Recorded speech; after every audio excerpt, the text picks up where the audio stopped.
Pharmacy Director here at DCH. I've been with Georgia Medicaid for nearly 10 years. And so I have the pleasure this morning of covering a topic that we typically don't normally cover at Medicaid state fairs, but was asked to come and provide an overview of some of the work that my team does at the state, not only for fee-for-service, but also for the care management organizations as well. This morning we're going to be focusing in on one big topic and then a few smaller topics. The first topic is regarding opioid utilization management. And as you know, there's a pandemic with opioids, and there's a crisis not only in Georgia, but nationwide. And we've been focusing our efforts here at the state, specifically in Medicaid, on addressing the opioid pandemic and the crisis that has been occurring. One of the ways that we've been doing that is by looking at the published guidelines from the Centers for Disease Control that provides treatment guidelines and recommendations on how to handle this epidemic or this pandemic and how do we approach that. And so one of the things that we've done is look at these guidelines and then came up with a plan, an implementation plan to focus our efforts on 7 core recommendations from the CDC. The first one here on this slide here is regarding decreasing the amount, the dosage of opioids that a current member is currently on. And this is no small feat. Back in 2017, when these guidelines came out, we had about 41,000 members just in fee-for-service alone who were on chronic use of opioids. Of that 41,000, we had about 2,800 members who were over the dose of 240 morphine milligram equivalents. And so what that means is that those members that were above that dosage were at critical risk of respiratory failure and sinus bradycardia, and obviously death. And so our goal was in the first 2 years, from 2017 to 2019, to focus on about 800 members in partnership with our providers to bring down that dose from above 240. We had some members that were close to 320 MMEs per day. And so it took us about 2 years to go from about 320 morphine milliliter equivalents down to, in 2019, we brought it down to 210, and then eventually here we have it down to 120 milligrams in 2022. And while this might seem like a long time to do it, the goal is to obviously safely reduce that dose, because otherwise you couldn't put them into significant withdrawal and put them even in more danger than the dosages that they are currently on. So this is an active implementation plan that we continue to monitor and move forward with. The second one is relatively straightforward, and if you don't know, short-acting drugs for opioids should always be used over long-acting for short-term use, and only as an exception if you should have a member or a patient that requires more than a 7-day course of therapy should you start to consider long-acting drugs. And so this was implemented back in 2019. Obviously, with the work of our providers, we can partner with them to grant a prior authorization should they need to bypass that short-acting use. The next one that we needed to focus on was ensuring that members who were treatment naive did not go over the recommended dose of 90 milligrams per day. And so what we've implemented was a more aggressive approach to ensure that members who are treatment naive would only have up to 50 milligrams per day of morphine equivalents. And that has gone into effect in 2019. Moving on, the other important thing was for short-term use that CDC guidelines said you really only need a 3-day course of therapy for effectively treating acute pain. And we've taken that into consideration and we can move that to a 7-day supply. Obviously, if a member is in pain more than 7 days, we make provisions through prior authorizations to allow that to occur. More importantly is looking at those members that we talked about that were above the recommended doses because they are at risk of respiratory failure. And so one of the things that we've employed was ensuring that we offer a rescue therapy. And if you're not aware of what that rescue therapy is, it's naloxone.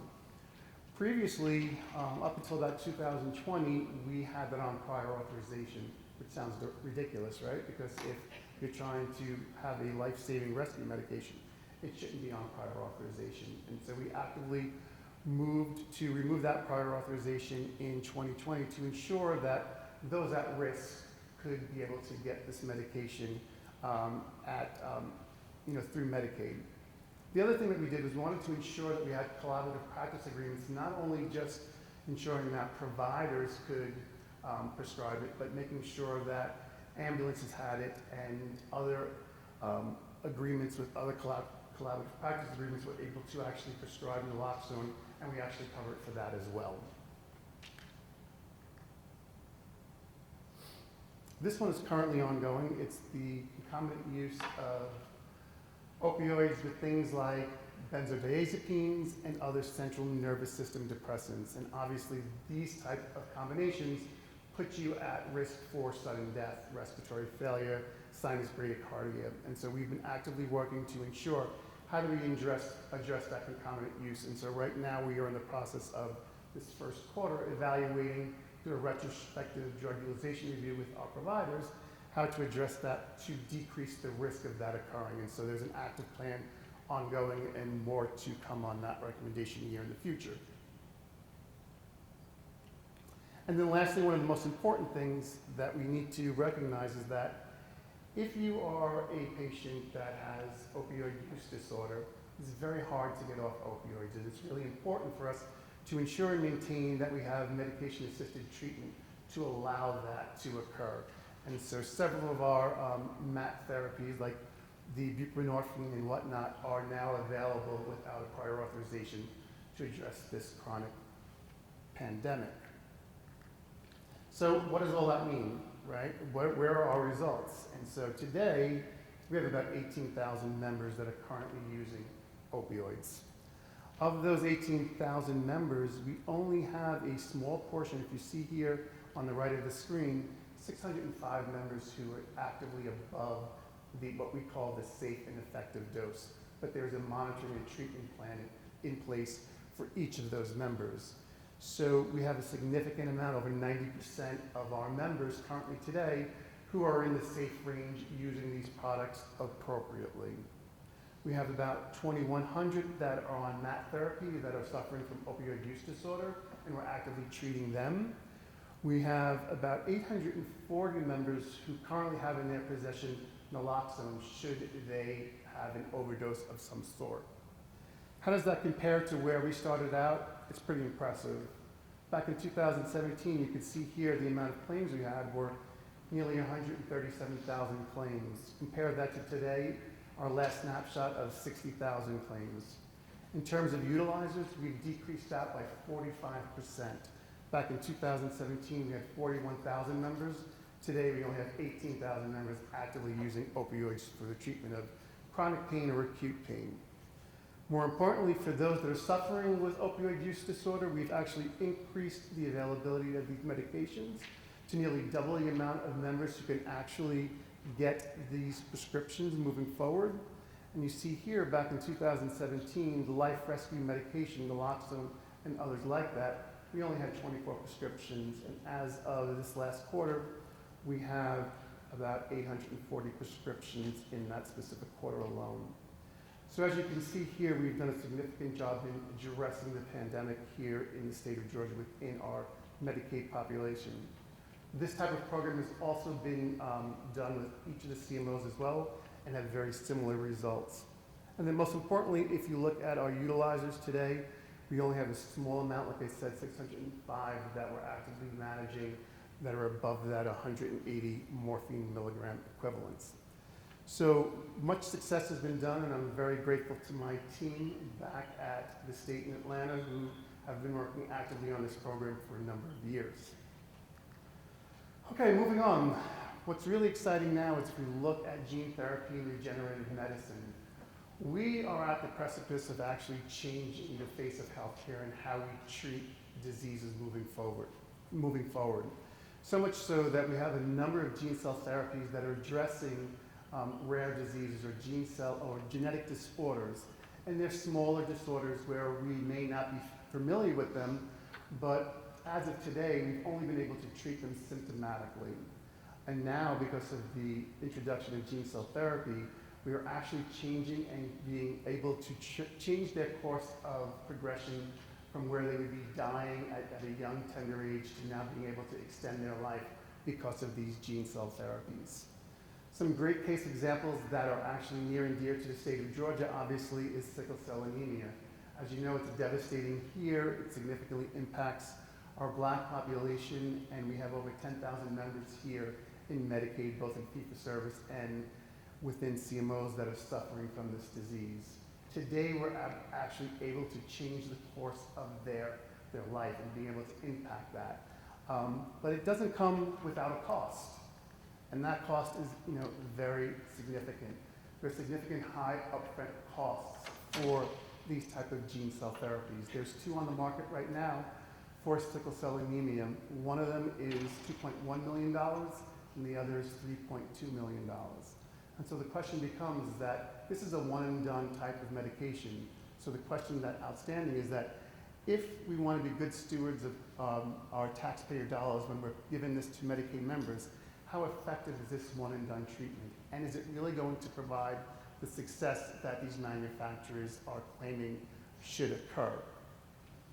It's still early on to decide whether or not that is the case.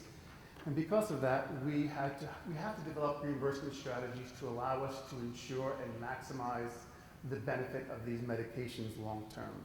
And so that requires us to have a complex, specialized prior authorization process. But it also needs us to look further and deeper into some innovative payment structures to allow for us to pay for these therapies. As I mentioned, we have 10,000 members that have sickle cell. Of that, there's about 1,000 members who potentially can qualify for these medications. Now, there are a number of other things that factor into play, like the willingness of a patient to actually do this, whether or not we have the ability for the hospitals to actually take all these members, so the numbers obviously diminish. But just for perspective, if we had 50 members just this year that were to be treated across our population, it's over $100 million that we would need to pay out to our providers to allow for this. So we've embarked on looking at a value-based proposition, not only just for sickle cell anemia, that is the first one, but just in general. We need to now look at how we're going to cover these medications differently and put some of the responsibility back on the manufacturer. In other words, if they're claiming that this drug is going to be curative or whatever it's meant to do, that they share that, and I hate to use the word risk, that risk with us to say, if we give this to our patient, will they achieve the results that we are expected to see? And if not, then they, the manufacturer, will provide us a refund, if you will, if that member doesn't actually achieve those results.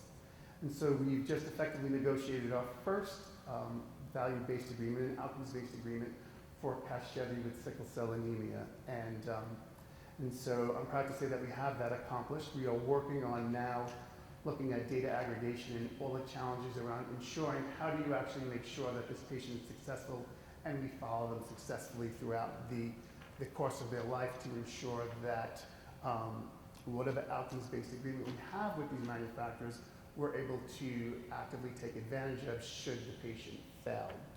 And so we are now changing our way of doing things because in the next 5 to 7 years, we're probably going to have about another 30 gene cell therapies with price tags of $2 million, and not just in rare diseases, but in things like diabetes and other areas where we're going to change the cost of how these members are treated. It's a very exciting time, but it doesn't come without a cost. And so we need to do things differently at the state. And so the one thing that we are doing is looking at these outcomes-based agreements in order to do that. Last but not least, just a small update for the providers that are out there. We always listen to our providers, and where possible, we obviously try to make changes. And I think this is a significant change to our DME benefit. One of the rate limiting and burdensome steps that we have is that In order for a prescriber to prescribe any type of DME equipment, you need to have seen that patient within 6 months of writing that order. And that has been challenging to a lot of providers because, as you know, by the time you get things started, and it's not only just writing the order, but by the time you see a physical therapist or an occupational therapist and do all the paperwork that's required, sometimes the patient then has been outside that 6-month window, and unfortunately, you would have to start over again.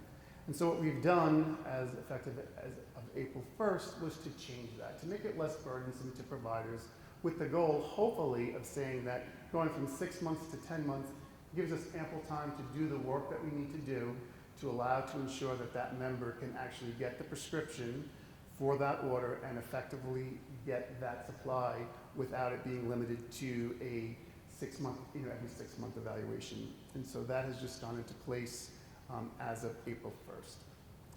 And with that, I'd like to thank you all for attending this very brief session. If there are any questions, I'm happy to take them. Thank you very much.